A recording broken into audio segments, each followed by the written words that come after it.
François-Henri nous fait l'honneur de co-introduire cette édition 2021 du French, comment on dit, de We Are French Touch, bon, sachant qu'il y aura un jour un French Touch Tour, peut-être, mais bon.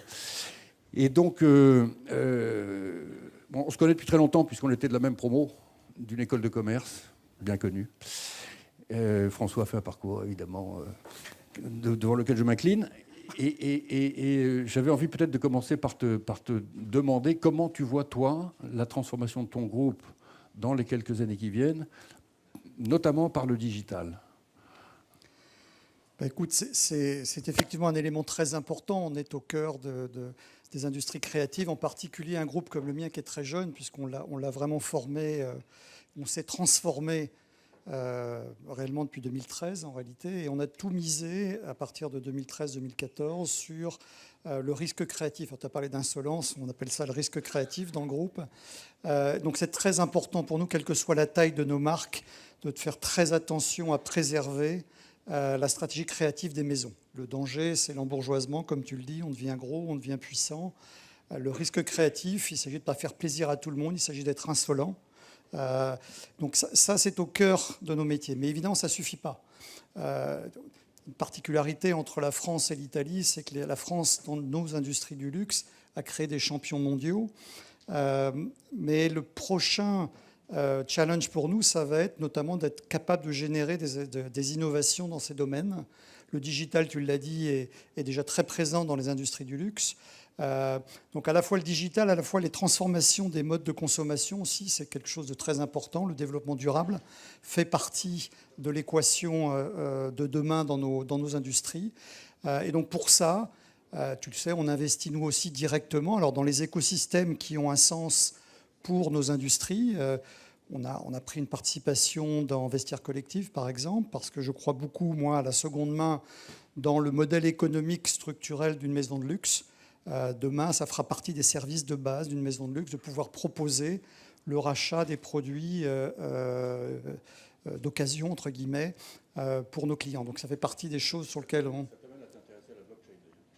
À la blockchain, on s'intéresse à toutes les technologies 3D qui ont un impact énorme sur nos techniques de développement produit, par exemple. On est en plein dedans en ce moment. Donc toutes les innovations digitales, alors tu as parlé rapidement de la métaverse, on a des collaborations avec des jeux vidéo, on l'a fait avec Fortnite, avec Roblox, entre Gucci et Balenciaga.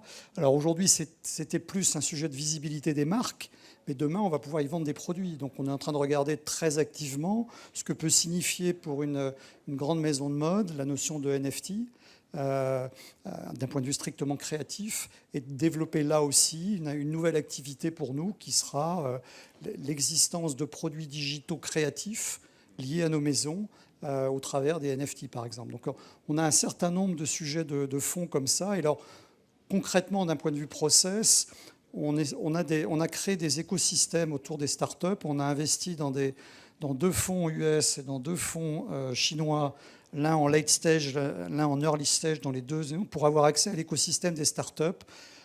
Et on regarde ces startups qui ont un sens sur ces technologies-là pour l'industrie du luxe. Alors en général, on ne trouve pas de start-up qui s'intéressent à l'industrie du luxe, mais on essaie d'importer des modèles qui sont développés pour les activités de masse dans l'industrie du luxe, évidemment sous réserve qu'elles fassent sens pour nous. Et puis, on a investi en France aussi, puisque alors là, à l'échelle d'Artemis, qui est le family office de ma famille, on a créé un fonds d'investissement Red River dans lequel BPI est investisseur et qui s'occupe là de la tech française à un moment de développement où elle doit s'exporter, elle doit s'internationaliser. On a créé des fonctions support aux États-Unis pour les aider à faire ça. Donc on est très très impliqué aussi, pas uniquement dans la French Touch, mais aussi dans la French Tech. Une question que beaucoup se posent ici, je pense, autour du retail et des flagships en particulier. On voit bien que le monde change, le Covid a changé la relation qu'on peut avoir avec les boutiques, a changé la relation qu'on peut avoir avec le commerce dans les aéroports. Comment est-ce que tu introduis la dimension du nécessaire, probablement du spectacle dans le retail pour faire revenir les gens et leur offrir, au fond, une expérience 360 degrés complète, justifiant un déplacement? Alors effectivement, c'est un des grands enjeux. On a une baisse structurelle du trafic en magasin qui est liée au développement, bien sûr, des activités digitales, en particulier du e-commerce. Mais pour nous, on a quand même un changement structurel majeur. C'est que depuis 15 ans, avec l'avènement du e-commerce, on a un lien direct avec les gens qui s'intéressent à nos marques. Alors, je ne dis pas uniquement les clients des marques, on touche beaucoup plus de monde que les simples clients de nos marques de luxe, parce qu'on les voit, ce sont ces fameux visiteurs sur nos sites internet.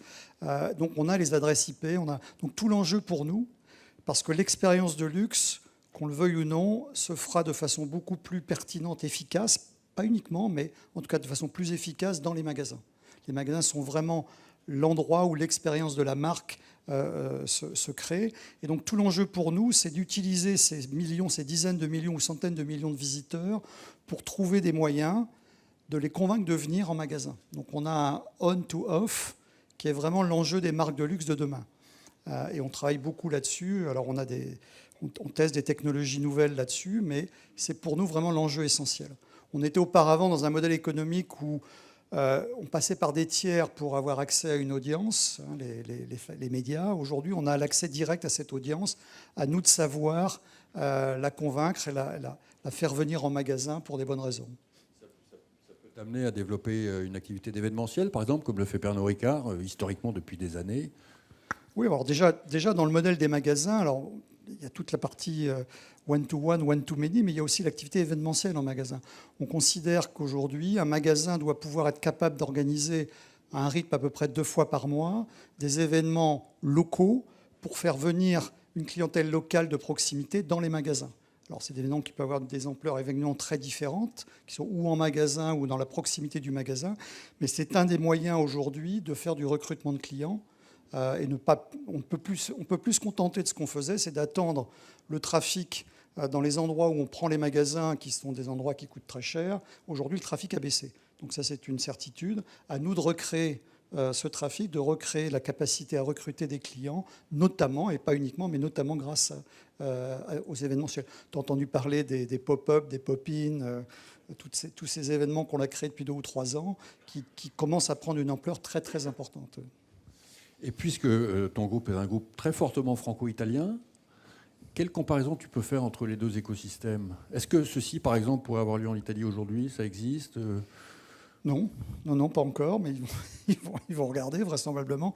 Non, c'est vrai que c'est des écosystèmes. Alors, il y a des ponts. Ce sont 2 pays qui ont une culture extraordinaire, qui ont un goût prononcé, une passion pour le beau, et qui ont développé des industries créatives, en particulier dans le domaine du luxe, extrêmement puissantes. Il y a une différence fondamentale. Alors, sur les années passées, je l'ai dit tout à l'heure, c'est que la France a réussi à développer des champions mondiaux dans le domaine du luxe, ce que les Italiens n'ont pas forcément réussi à faire, pour des raisons qui leur sont propres. Mais demain, encore une fois, c'est plutôt l'innovation qui fera la différence. Et là, dans ce domaine-là, les Italiens sont assez forts, dans leur capacité à innover. Ils ont réussi à garder des écosystèmes, en particulier des savoir-faire dans nos domaines qui sont assez exceptionnels. Et aujourd'hui, le Made in Italy n'est pas uniquement important pour les marques italiennes, mais aussi pour les marques françaises, toutes les marques françaises. Donc on a vraiment un intérêt commun avec l'Italie à développer ce secteur et à cross-fertiliser les deux cultures pour pouvoir se développer au niveau international. On a été, encore quelques instants ? On a été un peu triste de voir, je crois que c'était il y a une quinzaine de jours, le fait que le mot Paris allait disparaître de la couverture de Vogue. Qu'est-ce que ça t'inspire ? Ouais, ça reste le Vogue France, il est en langue française. Paris était un petit peu réducteur, il n'y a pas que Paris, mais non, les médias traditionnels, puisqu'on parle de Condé Nast, alors même s'ils existent d'un point de vue digital, ont quand même un véritable enjeu aujourd'hui dans leur dimension analogique, on va dire. Et donc, ils ont une nécessité de créer des synergies, de créer des synergies de coûts en particulier, qui les obligent à mutualiser un certain nombre de choses et de parfois abandonner un peu la dimension locale, adaptation locale, que nous recréons, nous, dans le domaine digital. Donc, je comprends qu'ils soient obligés de faire ça. Force est de reconnaître aujourd'hui qu'on on a basculé nos investissements commerciaux, nos investissements de communication à plus de 80% sur le digital aujourd'hui. Oui. Dans ton secteur, le rêve collectif, à mon avis, qu'on peut former, c'est que le monde entier ait envie de venir à Paris se former dans la mode, tenter sa chance dans la mode, franchir le pas d'entrepreneuriat dans la mode à Paris, faire fortune à Paris. Voilà, donc la grande place mondiale de la mode. Pour ça, est-ce que tu penses qu'on a aujourd'hui les outils d'attractivité suffisants? Les grands groupes, toi-même, LVMH et d'autres, sont co-fondateurs d'une nouvelle école, l'IFM, qui sera lancée demain. Est-ce que ça suffit par rapport à ce grand rêve-là, qui est un rêve un peu comme le Montparnasse des années 30 dans l'art de l'époque? Oui, c'est très important qu'on maintienne et qu'on fasse prospérer les écosystèmes qui sont à la base des industries créatives, en particulier l'industrie du luxe. L'éducation et la formation en font partie, dont l'IFM, donc l'initiative qu'on a prise globale au niveau de l'industrie fait partie de ça. Il n'y a pas que ça, il y a aussi cette capacité que l'on a à préserver des savoir-faire, les métiers d'art comme on les appelle, ça c'est très très important. Alors on le fait en France, on le fait en Italie aussi, parce que ça fait partie de cet écosystème.